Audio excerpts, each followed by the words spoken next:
안녕하세요. 책한민국입니다. 오늘 소개할 책은 초역 논어, 지은이는 야스토미 아유무입니다. 현재 도쿄대학 동양문화연구소 교수로 재직하고 있다. 나는 논어가 현대사회에서 옳다고 여겨지는 것에 조목조목 반박하고 진정한 옳음이 무엇인지 생각하게 만드는 책이라고 생각한다. 그래서 논어는 현대사회를 사는 우리에게 캐캐묵은 보수적인 책이 아니라 충격적이고 전위적인 혁명적인 책으로 다가온다. 논어의 첫머리는 배우고 때로 그것을 익히니 즐겁지 아니한가로 시작한다. 나는 이 말에 논어 사상의 모든 기초가 들어있다고 생각한다. 인간에게는 무언가를 배우고 싶은 호기심이 있다. 그 호기심에 의해 외부로부터 지식을 얻기 위해 애를 쓴다. 그러나 이 단계에서는 배움을 자신의 것으로 만들 수 없다.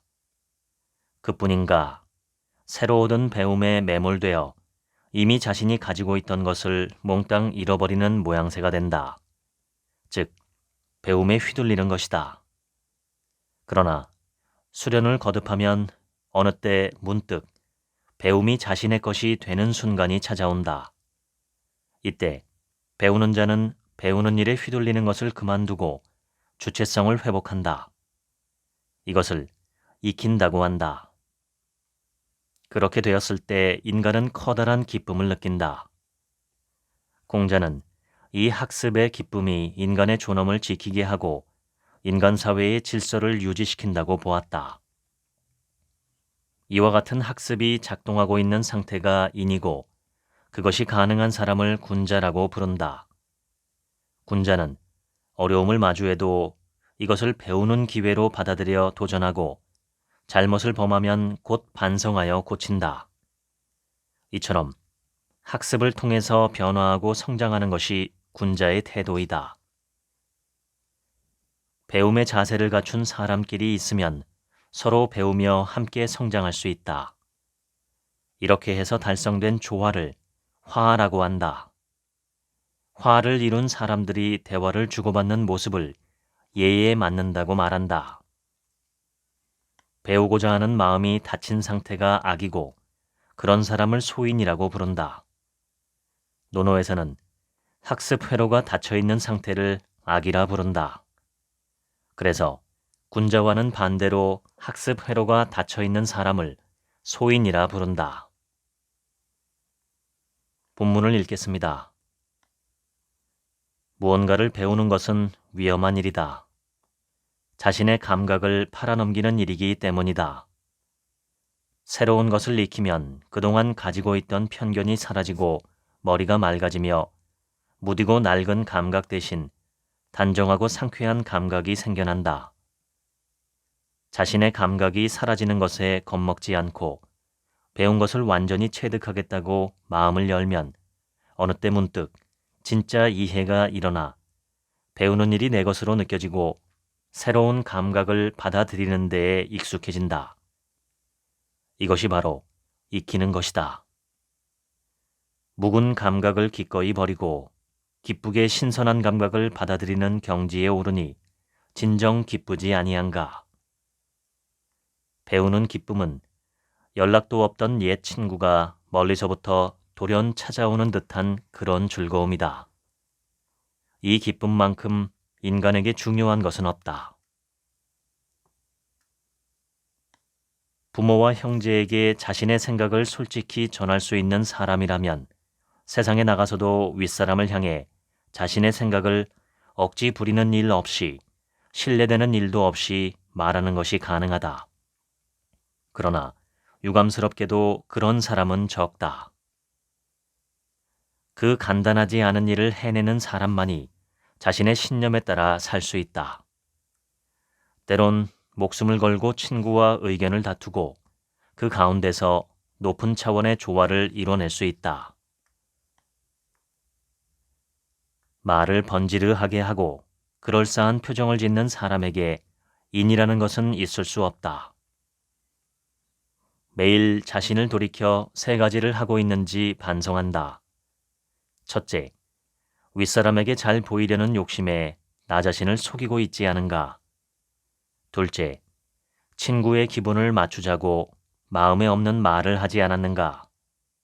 셋째, 충분히 알지 못하고 몸에 익지 않은 것을 너무 가볍게 나의 주장인 것처럼 아랫사람에게 전하지는 않았는가?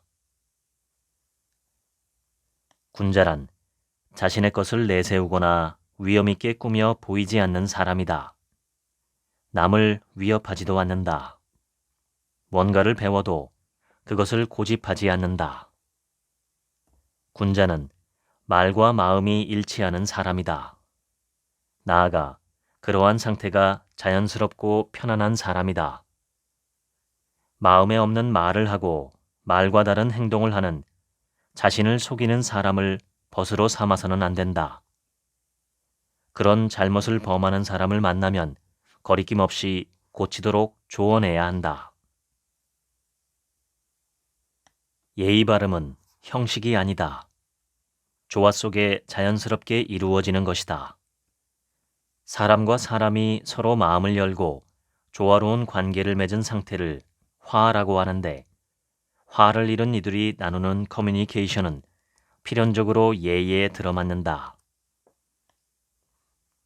나의 마음과 말을 일치시키는 일이 신이다. 스스로 나아갈 길을 알고 그 길을 걸으면 내가 해야만 하는 일이 무엇인지 깨닫게 되는데, 이것이 의이다. 신이 그대로 의가 되는 사람의 말은 반드시 실현된다. 자기 자신을 속이는 사람에게 의지해서는 안 된다. 친밀함이 있으되 솔직한 인간에게 의지하라. 그렇게 한다면 언젠가 당신도 누군가가 의지하고 싶어하는 사람이 될 것이다. 타인이 나를 알아주지 않는 것은 살아가는 데에 아무런 문제가 되지 않는다. 내가 나 자신을 알려 하지 않는 것이 진정한 문제이다. 국가나 조직을 이끌 때 가장 중요한 것은 덕이다. 덕으로 통솔하는 이의 주위에는 자연히 사람이 모여든다. 북극성이 움직이지 않고 그 자리에 있어도 많은 별들이 스스로 그쪽을 향해 인사하듯이, 민중을 이끌면서 폭력이나 권력을 쓰고 형벌로서 잘못을 따진다면 민중은 잘못을 모면하려고만 할 뿐 부끄러워하지 않는다. 그러나 덕으로 민중을 이끌고 예로 대한다면 민중은 부끄러움을 알고 스스로 바른 행동을 하게 될 것이다. 앞서 일어난 일의 의미를 이해하고 늘 자신의 오래된 믿음을 깨부수려 노력하며 새롭게 일어나는 일을 있는 그대로 이해하고서 대응하고자 하는 이야말로 많은 사람을 이끌 수 있다. 군자는 스스로 자신의 상태를 점검할 뿐 남과 비교하지 않는다. 소인은 남과 비교하기만 할 뿐 스스로 자신의 상태를 보지 않는다. 새로운 것을 배워도 그것이 무엇인지 스스로 생각하지 않는다면 배운 것에 사로잡히고 만다. 그렇지만 무엇도 배우지 않고 스스로 생각만 해서는 겉돌기만 할 뿐 지성이 싹트지 못하고 죽어버리고 만다. 알고 있는 것을 알고 있다라고 인식하고 알지 못하는 것을 알지 못한다라고 인식한다. 이것이 안다는 것이다. 알고 있는 것과 알지 못하는 것을 구별하는 것이야말로 아는 것이다. 이미 일어난 일에 대해 이러쿵저러쿵 말하지 않는다. 이미 한 일을 뒤에서 비판하지 않는다. 지나간 일을 비난하지 않는다. 그런 행동은 모두 헛일이기 때문이다. 중요한 것은 남을 평가하는 것이 아니라 스스로를 고치는 일이다. 인이 없는 인간관계는 오래가지 못한다. 신뢰가 없기 때문이다. 신뢰가 무너져버리면 즐거운 마음으로 섞일 수 없다. 그러므로 인이 없으면 즐거운 인간관계를 유지하기 어렵다. 인이 있어야 좋아해야 할 사람을 좋아하는 일이 가능하고 미워해야 할 사람을 미워하는 일이 가능하다. 인이 아니라면 누구를 좋아하고 누구를 미워해야 하는지 제대로 알지 못한다. 인의 뜻을 두고 있는 사람의 마음 속에 악이란 있을 수 없다. 왜냐하면 인이란 늘 배우는 자세를 의미하고 악이란 배우는 것을 멈춤을 의미하기 때문이다. 군자로 인정받는 사람이라도 인을 잃어버리면 곧 악에 가까워지고 만다.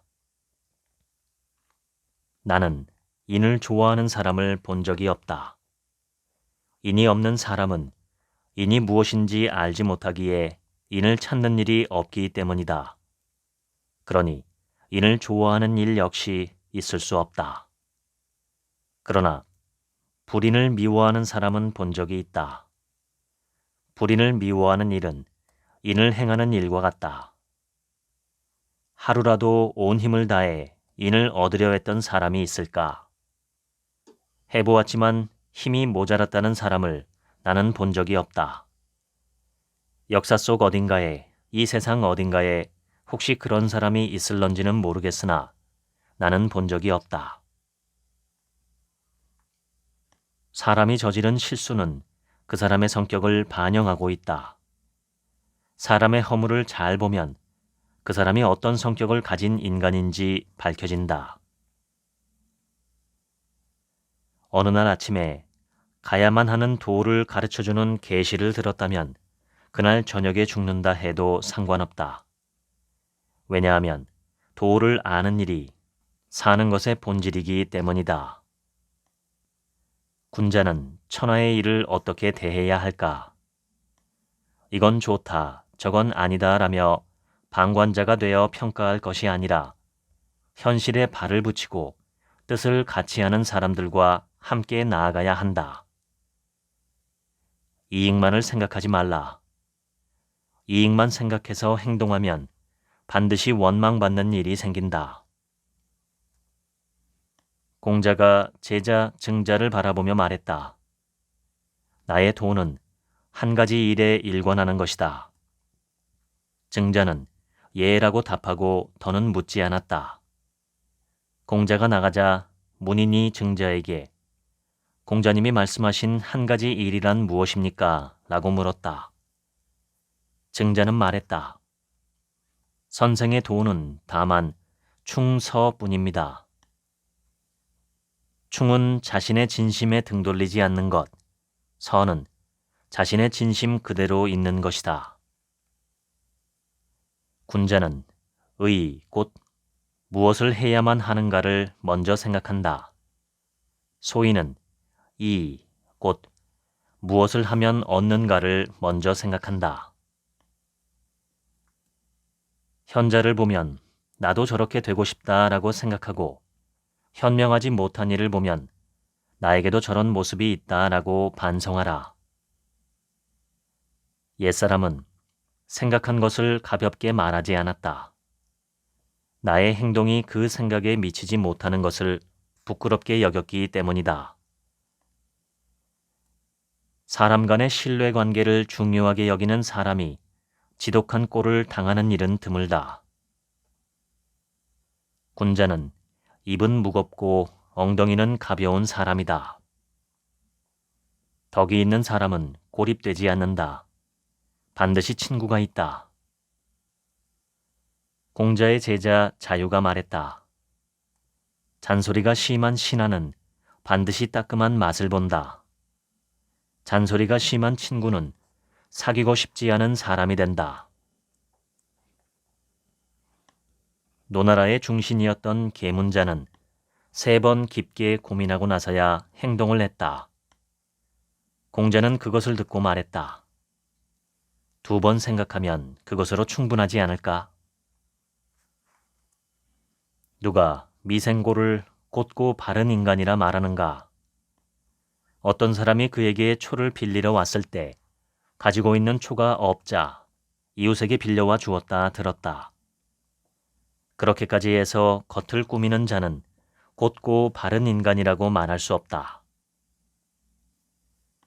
사기 소진 전에는 미생고가 어떤 여자와 다리 아래서 만나기로 약속했는데 그 여자가 오기 전에 물이 밀어닥쳤으나 피하지 않고 다리를 안고 죽었다는 일화가 나온다. 자로가 말했다.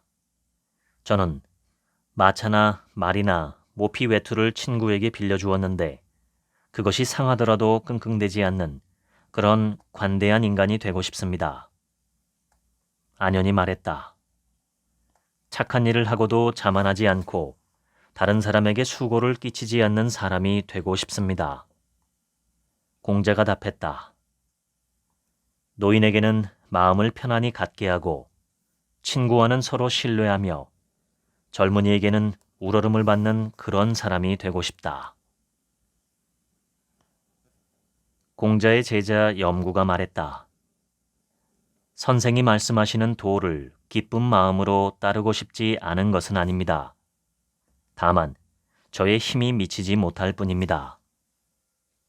공자가 말했다. 만약 정말 힘이 미치지 못하는 것이라면 도중에 그만두었을 것이다. 그러나 그대는 아직 그만두지 않았으므로 스스로 그렇다는 생각에 빠져 있을 따름인 것이다. 집에서 나올 때는 모두 대문을 통한다. 그런데 왜 살아가기 위해서 가장 중요한 이 도를 통하는 자가 없는 것일까? 사람은 혼에 어떤 왜곡도 없는 지계 상태에서 태어난다. 그러나 이것이 세상의 상식 등에 따라 오염되어 자신을 잃어버리고 만다. 자신을 잃었음에도 불구하고 죄를 범하거나 누군가에게 빠져들지 않고 평온무사하게 살아있다면 그것은 운 좋게 험악한 사태를 벗어난 것일 뿐이다. 스스로 도를 향해 몸을 움직이겠다고 결의하고 스스로 도를 향해 혼을 다하여 돌진하며 그 길에서 겪는 일 하나하나에서 배워 성장하고 필요한 지식이나 기회를 자유자재로 구사하게끔 몸에 익혀야 한다. 이것이 절실하다. 간소한 식사를 하고서 물을 마시고 팔을 베개 삼아 잔다. 즐거움은 그 안에 있다. 자신이 해야만 한다고 생각하지 않는 일을 하면서 부와 지위를 얻는 것은 뜬구름처럼 덧없는 일이다. 나는 나면서부터 옛사람이 한 말의 속뜻을 알 만큼 그렇게 뛰어난 사람이 아니다. 옛사람들의 가르침을 좋아하고 열심히 배우고 익혀 그 의미를 탐구하고 있을 따름인 사람이다. 세 사람이 함께 길을 걸으면 그 중에 반드시 내 스승이 될 만한 사람이 있다. 나보다 나은 사람의 좋은 점을 골라 그것을 따르고 못한 사람의 좋지 않은 점을 골라 나를 바로잡을 수 있으니 사람들은 아무것도 없으면서 있는 것처럼 꾸미고 텅 비어 있으면서 가득 찬 것처럼 꾸미고 곤궁하게 살고 있으면서 풍부한 것처럼 꾸민다. 그렇게 꾸미기만 하면 필히 자신을 잃게 된다. 군자는 마음이 평안하여 느긋해한다. 소인은 마음이 불안하여 끙끙거린다. 공자의 제자 증자가 중병에 걸려 임종을 앞두고 말했다. 나의 발을 보라. 나의 손을 보라. 어디에도 상처가 없을 게야. 시경에는 깊은 연못을 대하듯 얇은 얼음을 밟듯 이라고 쓰여 있다. 나는 어버이에게 받은 자신의 신체를 소중히 여기는 일에 전력을 기울여 왔다. 이제 그 책무로부터 벗어날 때가 온 듯하다. 제 아무리 성인 주공에 필적할 만한 빛나는 재능이 있다 할지라도 으스대고 인색하다면 그 외의 것은 전혀 가치가 없다. 아니, 평가할 가치가 없다. 사회가 바르게 운영되고 있는데 가난하고 지위가 낮다는 것은 부끄러운 일이다. 사회가 바르게 운영되고 있지 않는데 부자이고 지위가 높다는 것은 부끄러운 일이다. 관계없는 일에 머리를 들이밀지 말라. 당사자가 아니라면 사건에 머리를 들이밀고 무언가를 하려 들지 않는 편이 좋다. 공자는 의, 필, 고, 아, 네 가지 일을 거절하였다. 의란 사전에 이러쿵저러쿵 하자는 의도이다. 필이란 반드시 이렇게 하고 싶다는 고집이다. 고란 단단하게 굳어버린 생각을 바꾸지 않는 완고함과 고루함이다. 아란 내가 라는 자기중심주의이다. 흙으로 산을 쌓는 일을 생각해보자. 한 산만 더 얹으면 완성일지라도 하지 않으면 그것은 미완이며 스스로 포기하는 것이다. 흙으로 구덩이를 메우는 일을 생각해보자. 비록 흙을 한 산만 퍼다 맞다 할지라도 꾸준히 한다면 결국 완성하게 될 것이며 스스로 완성하는 것이다. 나는 젊은 사람들이 두렵다. 이제 출발선에 선 그들이 지금의 우리를 넘어서지 못하리라고 어떻게 말할 수 있겠는가? 그러나 그들이 40세, 50세가 되었는데도 스스로 나아가기만 하는 도를 깨닫지 못한다면 그때는 더 이상 두려워할 필요가 없다. 대군의 사령관은 잡아올 수 있지만 한 사람의 머릿속에 있는 뜻을 빼앗아오는 일은 불가능하다. 다른 사람을 해하지 않고 나도 위험에서 벗어나 있으면 나쁜 일은 일어나지 않는다. 공자의 제자 자로는 이것을 신조로 삼았다. 그러나 공자는 말했다. 그런 방법은 좋다고 말할 수 없다. 살면서 좋지 않은 일을 경험하지 않는다면 진정으로 성장할 수 없기 때문이다. 날씨가 추워져야 비로소 소나무나 잣나무가 상록수라는 사실이 드러난다. 위기에 처해야 누가 정말로 힘이 있는지 드러난다. 용자란 두려워하지 않는 사람이다. 지자란 유혹에 져 스스로 나아가야 할 도를 잃는 일이 없는 사람이다. 인자란 스스로의 마음으로부터도 주위 사람의 마음으로부터도 근심을 없애는 일이 가능한 사람이다. 모두 함께할 수는 없다. 함께 공부하는 사람 가운데 몇만 함께 도에 들어갈 수 있다. 함께 도에 나아가는 사람 가운데 몇만 함께 뜻을 세울 수 있다. 함께 뜻을 세우는 사람 가운데 몇만 함께 일을 도모할 수 있다. 공자의 집 마구간이 불탔다. 공자는 퇴근하여 와서 사람이 다치지는 않았는가 라고 물었다. 말에 대해서는 묻지 않았다. 제자 자로가 귀신을 모시는 일에 대해 공자에게 물었다. 공자는 답했다. 이제껏 사람 섬기는 일도 제대로 할 수 없는데 어떻게 귀신을 섬길 수 있는가? 자로는 또 물었다. 선생님, 감히 죽음에 대해서 여쭙습니다. 공자는 답했다. 이제껏 삶도 제대로 알지 못하는데 어떻게 죽음을 알겠는가? 제자 안현이 공자에게 인에 대해 물었다. 공자는 답했다. 무의식을 포함한 자신의 모습을 반성하고 외면하고 싶은 사실까지 받아들여 자기를 바꾼다. 이 같은 과정을 거쳐 사람과의 조화에 따라 예를 실현한다. 이것이 극기 복례이다. 이것이 가능하면 인이다. 군자가 하루라도 극기 복례한다면 천하가 인이 된다. 그러나 인의 실현은 스스로만 할 수 있다. 누구도 대신해 줄 수 없다. 안현이 말했다. 부디 그 비결을 가르쳐 주십시오. 예가 아닌 것은 보아서는 안 된다. 예가 아닌 것은 들어서는 안 된다. 예가 아닌 것은 말해서는 안 된다. 예가 아닌 것은 해서는 안 된다. 안연이 말했다. 저는 하찮은 인간에 지나지 않지만 그 말씀에 따라서 살아가겠습니다. 사마오가 걱정하며 말했다. 남은 모두 형제가 있는데 나는 형제가 없다. 자하가 말했다. 하늘이 내리지 않은 형제를 이제 와서 어찌하리요. 군자라면 모든 사람에게 경의를 표하고 예를 다해 대한다. 공손히 예를 실현한다면 세계는 모두 형제다. 형제가 없다는 걱정을 할 필요가 없다.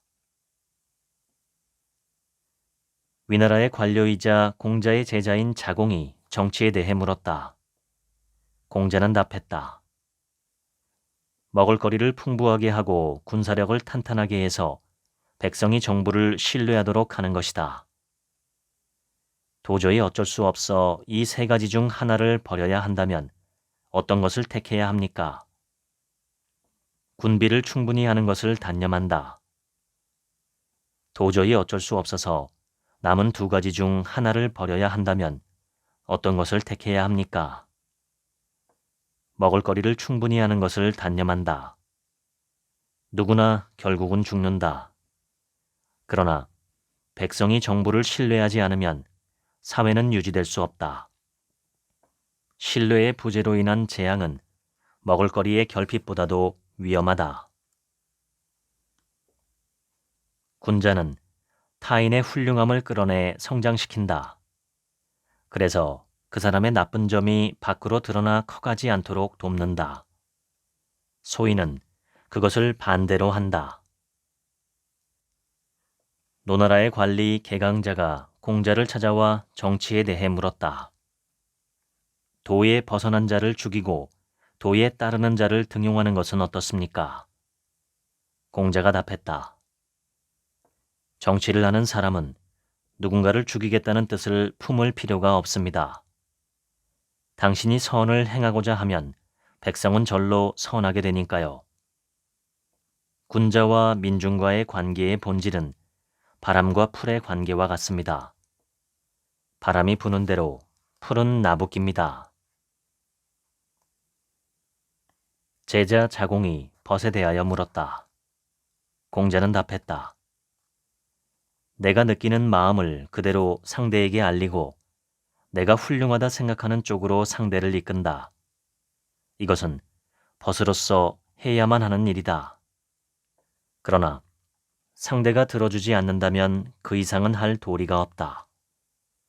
무리하게 내 생각을 밀어붙인다면 결국 상처받는 쪽은 내가 될 것이다. 나의 몸가짐이 바르면 누구에게 어떤 명령을 하지 않아도 매사가 잘 풀린다. 나의 몸가짐이 바르지 않으면 반드시 필요한 명령이라도 다른 이들이 따르지 않는다. 초나라의 정치가 섭공이 공자를 찾아와 이상적인 정치에 대해서 물었다. 공자는 답했다. 가까운 사람은 기쁘고 먼 사람은 그리워서 찾아오는 것이 이상적인 정치입니다. 제자 자하가 거보라는 마을의 촌장이 되어 공자에게 정치에 대해 물었다. 공자는 답했다. 서두르지 마라. 작은 이익을 좇지 마라. 서두르면 도리어 원하는 바를 달성할 수 없다. 작은 이익에 집착하면 큰 일은 할 수 없다. 군자는 사람들과 조화롭게 어울릴 뿐 상대의 의견에 자신의 의견을 맞추지 않는다. 소인은 상대의 의견에 자신의 의견을 맞출 뿐 조화롭게 어울리지 않는다. 군자는 느긋하고 차분하며 뽐내지 않는다. 소인은 뽐낼 뿐 여유가 없고 차분하지 않다. 강직한 사람, 의연한 사람, 소박한 사람, 말없는 사람. 이런 사람들이 인에 가깝다. 덕 있는 사람은 반드시 반듯하게 말한다. 그러나 반듯하게 말하는 사람이 반드시 덕이 있다고 할 수는 없다. 인자는 반드시 용자이다. 그러나 용자가 반드시 인자라고 말할 수는 없다. 가난하면서 그것을 원망하지 않는 것은 어렵다. 부유하면서 자랑하지 않는 것은 그에 비하면 훨씬 쉬운 것이다. 제자 자로가 임금을 섬기는 일에 대해서 물었다. 공자는 답했다. 거짓을 말해서는 안 된다. 주눅 들지 말고 말해야만 하는 것을 말하라. 군자는 자신의 생각을 위로 도달시킨다. 소인은 자신의 생각을 아래로 내리누른다. 옛날 공부하는 사람들은 자기 자신 때문에 배웠다.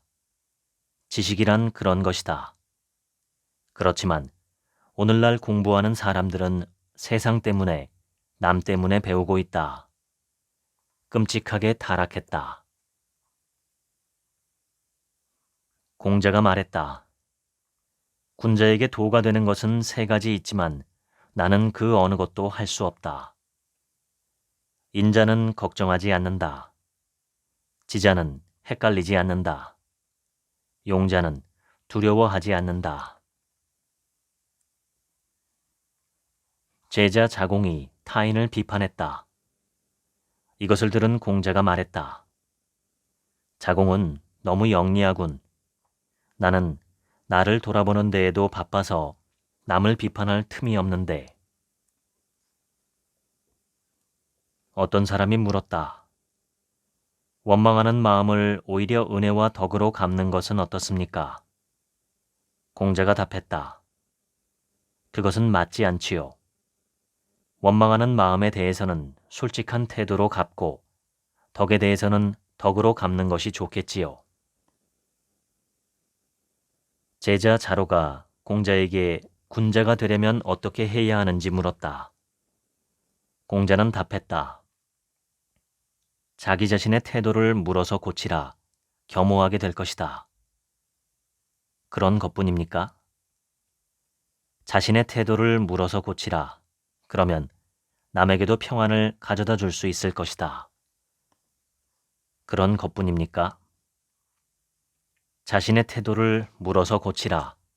그러면 만민에게 평안을 가져다 줄 수 있을 것이다.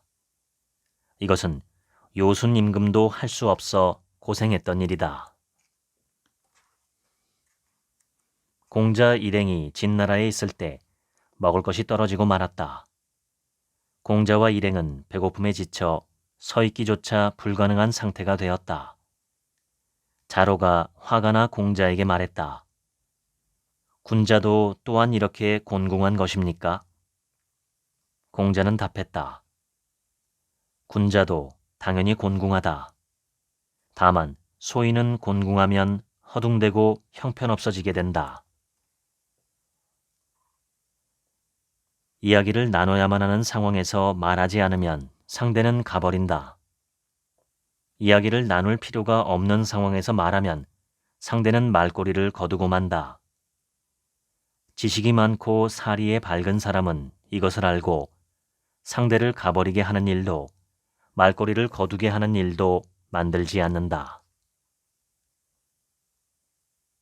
이것을 어떻게 하면 좋을까? 어떻게 하면 좋을까? 하며 이리저리 고민하지 않는 사람을 어찌 가르칠 수 있을까? 나는 그 방법을 알지 못한다. 여럿이 모여 종일 이야기를 나누면 무얼 하나?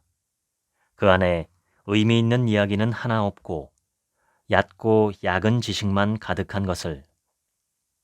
자기가 가진 지식을 자랑하기만 하는 자들은 구제하기 어렵다. 군자는 자신에게 능력이 없는 것만을 걱정한다. 타인에게 자신이 알려지지 않는 일 따위는 걱정하지 않는다. 제자 자공이 공자에게 물었다. 일생 동안 행해야만 하는 일을 한마디로 표현해 주실 수 있습니까? 공자가 답했다. 그것은 서이다. 자신이 하고 싶지 않은 일을 명령이니까 혹은 어쩔 도리가 없기 때문에 라는 핑계를 대며 남에게 시켜서는 안 된다. 내가 하고 싶지 않은 바를 남에게 베풀지 않는 것, 그것이 서이다. 위기에 처했을 때 말을 꾸며서 갖가지 속임수로 벗어나려 하면 자신의 본질이 무너지고 덕이 흔들린다. 사전에 작은 문제를 빈틈없이 파악하여 대응해두지 않으면 큰일이 어그러지고 혼란에 빠지고 만다. 허물을 저지르면서 그것을 고치지 않는 것을 허물이라 한다. 군자는 표면적인 지식을 수집하는 일에 서툴지만 세상을 바라보는 인식의 틀을 새로이 정의할 줄 안다. 소인은 표면적인 지식을 수집하는 일에 능하지만 인식의 틀은 쇄신하지 못한다. 유익한 벗이 세 종류, 유해한 벗이 세 종류 있다. 솔직한 친구, 도리를 아는 친구, 박식한 친구는 유익하다. 달콤한 말을 걸어오는 친구, 착한 사람이지만 겁이 많은 친구, 수다스러운 친구는 유해하다. 유익한 즐거움이 세 종류, 유해한 즐거움이 세 종류 있다. 예의나 음악을 즐기는 것, 남의 뛰어난 점을 말하는 것, 현명한 친구를 많이 가진 것은 유익한 즐거움이다. 제멋대로 큰 소리치고 소란을 피우는 것, 게으르게 노는 것, 과음을 즐기는 것은 유해한 즐거움이다. 군자는 9가지 중요한 일을 늘 생각한다. 무엇을 보면서는 그 속까지 명확히 이해한다. 무엇을 들으면서는 그 본질을 생각한다. 표정은 온화하게 한다. 용모는 단정하고 공손하도록 신경 쓴다. 말을 할 때는 마음에서 우러난 것만 한다. 남을 섬길 때에는 존경하는 마음을 가진다. 의심스러운 일이 있으면 진실을 묻는다. 분노를 터뜨릴 때에는 그렇게 하지 않았을 때에 생길 해악을 먼저 생각한다. 이익을 얻을 기회가 있으면 그 일의 의미를 먼저 생각한다. 인간이 태어날 때의 성질은 서로 비슷하다. 태어난 뒤 살면서 익힌 것으로 사람은 각기 다른 성정을 가지고 각기 다른 길을 가게 된다. 인이고 싶다 생각하면서 잘 배우지 않으면 소질이 늘지 않고 자풀만 무성하게 되어 우둔해지고 만다. 지혜를 구하면서 잘 배우지 않으면 소질이 늘지 않고 자풀만 무성하게 되어 아는 체하게 된다. 말과 마음을 일치시키려 하면서 잘 배우지 않으면 소질이 늘지 않고 자풀만 무성하게 되어 배신자가 되고 만다. 솔직하고 싶다고 하면서 잘 배우지 않으면 소질이 늘지 않고 자풀만 무성하게 되어 교유관계가 좁아지고 결국 쓸쓸한 인간이 된다. 용감해지고 싶다고 하면서 잘 배우지 않으면 소질이 늘지 않고 자풀만 무성하게 되어 문제거리 취급을 받고 만다. 강직해지고 싶다고 하면서 잘 배우지 않으면 소질이 늘지 않고 자풀만 무성하게 되어 미친 사람 취급을 받고 만다. 모두에게 착한 사람이라는 평가를 받는 사람은 덕을 파괴하는 자이다. 모두에게 착한 사람이라는 평가를 받는다는 것은 그가 본심을 간파당하지 않도록 자신을 잘 포장하고 있다는 뜻이기도 하니까. 단지 나쁜 놈들로부터 미움을 받지 않는다는 것만으로는 진정 착한 사람이라고 말할 수 없다. 공자의 제자 제아가 말했다. 3년상은 너무도 깁니다. 군자가 3년이나 예를 닦지 않는다면 예가 몸에서 멀어지고 말 것입니다. 오래된 곡물이 떨어지고 새로운 곡물이 열매 맺기까지가 1년이므로 상도 1년만 치르는 것이 어떨까요? 공자가 답했다. 부모님이 돌아가신 지 1년 만에 쌀을 먹고 비단옷을 몸에 걸치더라도 그대는 아무렇지도 않은 것인가? 아무렇지도 않습니다. 그대가 아무렇지도 않다면 그렇게 하라. 무릇 군자가 상을 치른다는 것은 좋은 것을 먹더라도 맛있지 않고 아름다운 음악을 듣더라도 즐겁지 않고 머물러 있더라도 안정이 없는 상태이다. 그러므로 이제 그대가 아무렇지도 않다면 그렇게 하라. 제야가 물러나자 공자는 말했다. 제야는 딱하구나. 마음이 다쳐서 인을 잃었고 슬픔마저 느끼지 못하게 되었다. 어린아이는 태어나 3년이 되어서 겨우 부모의 품을 벗어난다. 그러므로 3년상은 천하의 법칙에 따른 행위인 것이다. 제아의 부모는 그를 키웠을 뿐이지 3년의 사랑을 주지 않았음에 틀림없다. 공자가 말했다. 가능하면 나는 아무 말도 하지 않으며 살고 싶다. 제자 자공이 말했다. 선생님께서 아무 말도 하지 않으신다면 저희는 무엇을 배우고 말하면 좋을까요? 하늘이 말하는 것을 본 적이 있는가? 아무 말하지 않아도 하늘을 조차 사계절은 돌고 만물은 생장한다. 하늘이 계절과 만물에 어떤 말을 하던가? 장조와 거리기라는 은자가 밭을 갈고 있었다. 공자가 그 곁을 지나다 제자 자로에게 나루토가 어디에 있는지 묻게 했다. 장조는 노나라의 공구인가요? 그렇다면 나루토 정도는 어디인지 알고 있을 텐데 라고 말했다. 자로가 이번엔 거릭에게 물었다. 거릭은 그대는 누구신가? 라고 물었다. 자로입니다. 그러니까 공구의 제자인가?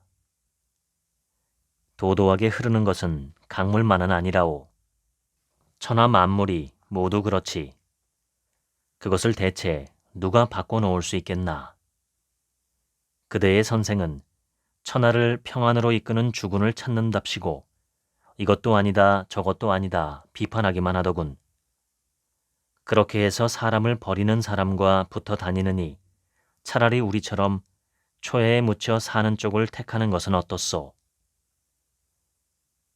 자로가 돌아와 이 일을 말하자 공자는 허탈해하며 답했다. 아무리 사람이 싫다 한들 사람이 새나 짐승과 무리지어 살 수는 없는 일이다. 인간과 함께하지 않고 대체 누구와 함께 있으려 하는가? 벗들과 함께 있지 않고서 대체 누구와 함께 있으려 하는가? 천하에 이미 도가 세워져 있다면 내가 세상에 나올 필요도 없었을 것이다. 공자의 제자 자하가 말했다. 소인은 허물을 들키면 반드시 얼버무려서 핑계를 대려고 한다. 군자는 백성의 신뢰를 얻은 뒤에야 비로소 백성을 쓰는 일이 가능하다. 신뢰할 수 없는 사람에게 쓰임을 받으면 백성은 자신을 괴롭힌다고 생각하기 때문이다. 군자는 주군의 신뢰를 얻은 뒤에야 비로소 간언할 수 있다.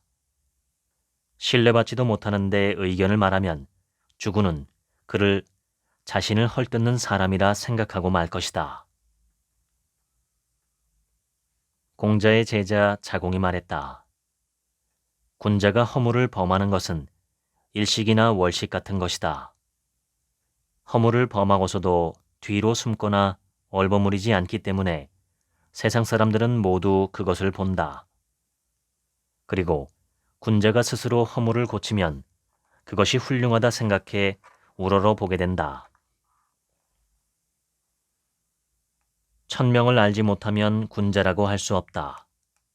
예를 알지 못하면 스스로 서는 일조차 할 수 없다. 상대의 말을 이해하지 못하면 타인을 이해하는 일은 할 수 없다. 다음은 이 책의 번역자의 말입니다. 상당한 시간 동안 공력을 들여 가르친 다음 예수는 12제자를 모아놓고 물었다. 세상 사람들이 나를 무엇라 하든 세례 요한임네, 엘리야임네, 예레미야나 선지자임네. 제자들은 그들이 들은 말을 고해 바쳤다. 그럼 너희는 나를 누구라 하느냐? 여기서 유명한 시몬 베드로의 대답이 나온다. 주는 그리스도시요 살아계신 하나님의 아들이시니이다. 예수는 감격하였다. 무식한 어부였던 시몬의 입에서 나오리라 기대하지 못했던 대답이었던 모양이다. 서둘러 예수는 이것이 하늘에 계신 내 아버지가 알게 한 일이라 못 받고 너를 베드로라 할 것이며 이제 그 위에 교회를 세우고 천국의 열쇠를 주겠노라 약속하였다. 땅에서 매면 하늘에서도 매일 것이요 땅에서 풀면 하늘에서도 풀린다는 열쇠는 오늘날 로마 교황청의 출발을 상징한다. 제1대 교황 베드로가 임명되는 순간이다. 공자에게도 비슷한 일이 있었다. 공자의 제자인 자로에게 초나라의 정치가 섭공이 공자는 어떤 사람인가 라고 물었다. 자로는 어떻게 대답할지 몰라 머뭇거리고 말았다. 이 일을 듣고서 공자는 말했다. 넌 어째 이렇게 말하지 못하였어? 발분하면 먹는 것조차 잊고 뭔가에 열중하면 고민스러운 일조차 잊고 늙음이 닥쳐올지라도 신경 쓰지 않고 있다. 그런 사람이다 라고. 논어 수리편에 나오는 대목이다. 예수와 달리 공자는 좀 씁쓸했겠다. 스승이 누구라고 설명할 줄도 모르는 제자를 두었으니 말이다. 굳이 자기 입으로 자기를 설명해야 하니 쑥스럽기도 했겠고. 후대의 유학자 주자는 이 대목을 다음과 같이 점잖게 풀어주었다. 깨닫지 못했을 때엔 깨닫고자 분발하여 먹는 것도 잊고 도의 이치를 깨달은 뒤엔 너무도 즐거워서 근심을 잊는다. 이 두 가지를 날마다 부지런히 힘쓰면서도 여생이 조금밖에 남지 않았다는 것을 알지 못했고 다만 스스로 배우기만 좋아한다. 공자처럼 지극하고도 순수한 성인이 아니면 미칠 수 없는 도이다. 하늘을 배경으로 삼은 예수나 어디까지나 사람으로 살고자 한 공자가 어떤 면에서는 한 가지로 보인다. 인간은 평생 배워야 살 수 있는 동물이다. 배움의 범위도 생활 지식부터 깊은 학문까지 무한하다. 그런 우리가 살면서 기억해야 할 공부의 원칙 중 논어의 첫 구조를 능가할 것이 또 있을까?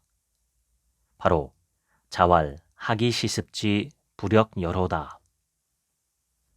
논어는 어느 시기부터 우리에게 까닭이 무엇인지도 모른 채 형해화된 지식으로 전수되었다. 논어로 대표되는 우리 전통적인 지식의 덩어리가 껍데기로 남은 지 오래라는 뜻이다. 껍데기만 남은 지식으로 무장한 지식인이 득세하는 사회는 혼탁하며 변화의 추동력을 잃고 헤매게 되고 만다. 그렇다고 설마 논어가 껍데기로 버려지겠는가? 읽고 배우는 사람이 잘못해서 이런 위기를 맞이했을 따름이다. 중국의 한 젊은 학자가 바람직하지 않은 독서를 두고 이런 말을 했다.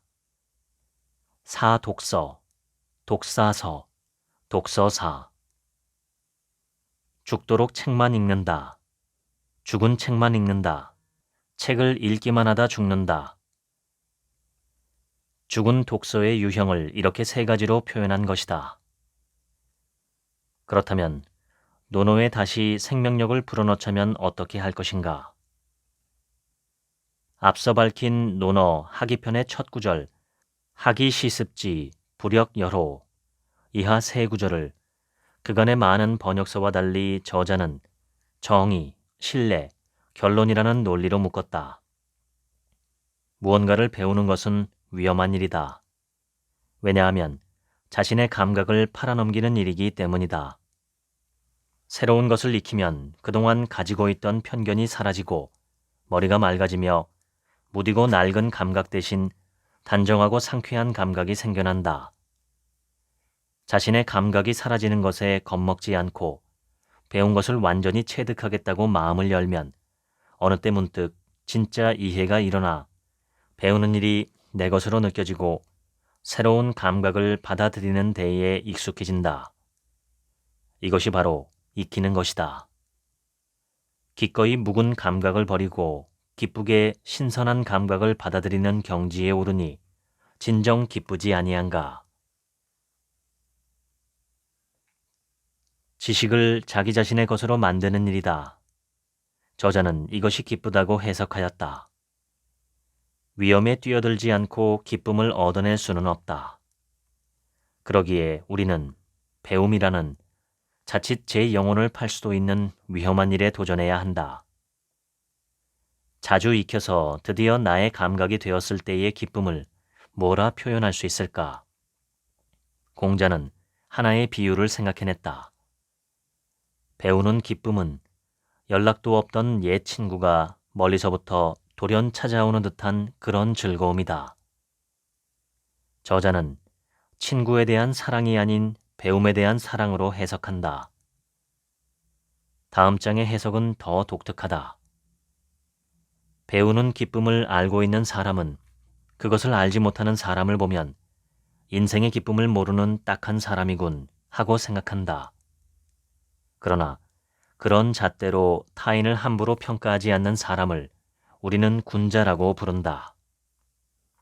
논어는 옛날 냄새나는 보수적인 책이 아니라 충격적이고 전위적인 혁명의 책이라는 저자의 말에 동의하지 않을 수 없었다. 지금까지 초역 논어 읽어드렸습니다. 지금부터는 제 얘기입니다. 말이라는 것은 아다르고 어다르다고 하지요. 한 끗만 달라도 전혀 다른 뜻으로 변질될 수 있는 것이 말입니다. 또한 사람은 자신이 듣고 싶어 하는 것만 듣는 특이한 동물입니다. 그만큼 언어를 통한 의사소통은 무척 어려운 일이고 거기에 시간과 공간과 외국어라는 장벽까지 있으면 본래 뜻을 전혀 알 수 없게 되기도 합니다.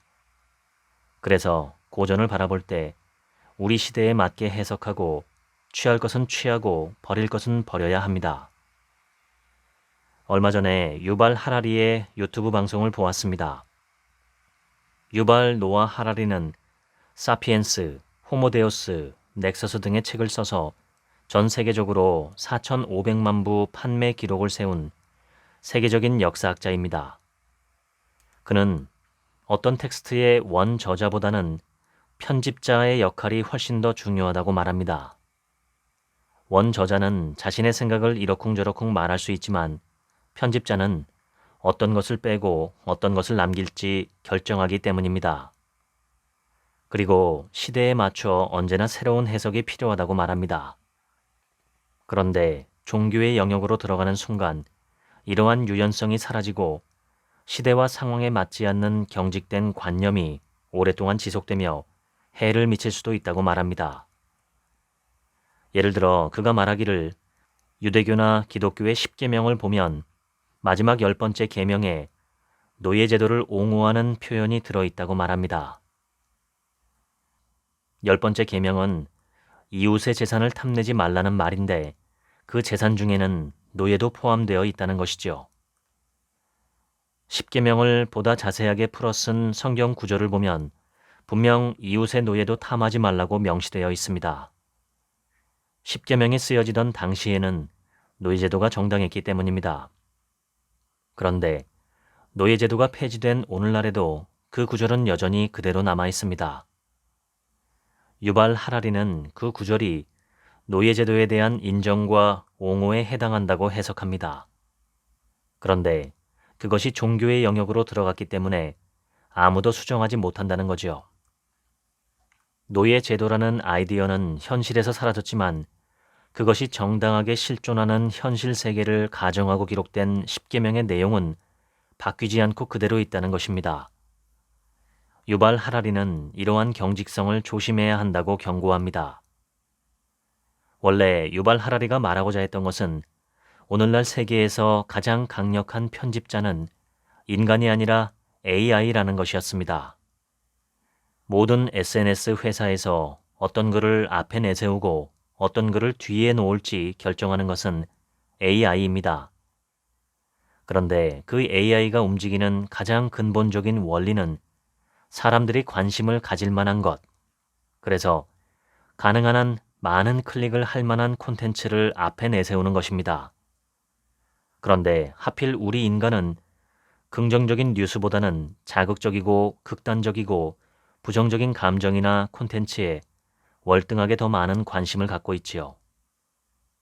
공포나 혐오, 공격성 등을 담고 있는 콘텐츠를 AI가 적극적으로 추천한다는 겁니다. 왜냐하면 사람들이 그걸 좋아하기 때문이죠. 그러면 SNS를 운영하는 회사의 수익은 극대화될 수 있습니다. 문제는 그것이 현실을 왜곡하고 갈등을 부추기며 우리 사회를 좋지 않은 방향으로 이끌어갈 수 있다는 것입니다. 논어를 비롯한 고전 명저들은 시대마다 새롭게 해석되어야 마땅합니다. 어떤 것은 버려야 하고 어떤 것은 새롭게 조명해서 적용해야 합니다. 우리 자신이 편집자가 되어야 하는 것이죠. 세계가 늘 변화하고 있기 때문입니다. 거기서 더 나아가서 모든 독서는 개인적인 것이어야 한다고 저는 생각합니다. 각자가 스스로의 가치관과 철학에 따라 책을 읽고 해석해야 하며 그러한 한 사람 한 사람의 독자적인 판단과 해석이 대규모로 뭉쳐질 때 인류 사회는 조금씩 전진할 수 있습니다. 해석과 판단과 편집의 주체는 인간이어야 합니다. 콘텐츠가 인간의 이야기이기 때문이지요. 논어는 삶에 관한 이야기입니다. 정확히 말하면 나의 삶에 관한 이야기입니다. 논어는 내 삶에 어떻게 녹이고 적용되어야 할지 탐구해야 하는 콘텐츠이지 누군가를 비난하거나 깎아내리기 위한 기준이 되어서는 안 됩니다. 저는 만약 공자가 오늘날의 세상에 부활해서 다시 나타난다면 분명 새로운 논어가 나올 것이라고 생각합니다. 과거의 논어는 왕정과 노예제도가 있는 시대를 배경으로 쓰여진 것이지만 아마도 새로 쓰일 논어는 민주주의와 자본주의를 바탕으로 한 논어가 되겠지요. 그런데 공자는 다시 부활해서 이 세상에 올 수 없으니 새로운 논어를 쓰는 것은 오래된 논어를 읽는 우리 각자의 몫입니다. 2500년 전에 쓰여진 논어를 읽고 그것을 바탕으로 우리의 현재 삶을 녹여내어 새롭게 재조합하는 것이 바로 우리 시대의 새로운 논어를 쓰는 행위라고 생각합니다. 그것은 각자의 가슴 속에서 이루어져야 합니다. 그럴 때야 비로소 진정 논어를 읽었다고 할 수 있지 않을까 싶습니다. 다음 주 목요일 12월 12일 저녁 8시부터 서울 강남역에서 제가 명상과 마음 경영을 강의하는 제4회 책인심 강의가 있습니다. 영상 설명란 더보기 버튼을 누르시면 신청 링크가 있으니 많은 참여 부탁드립니다. 지금까지 책 한 민국의 하루치 생각이었습니다. 들어주셔서 감사합니다.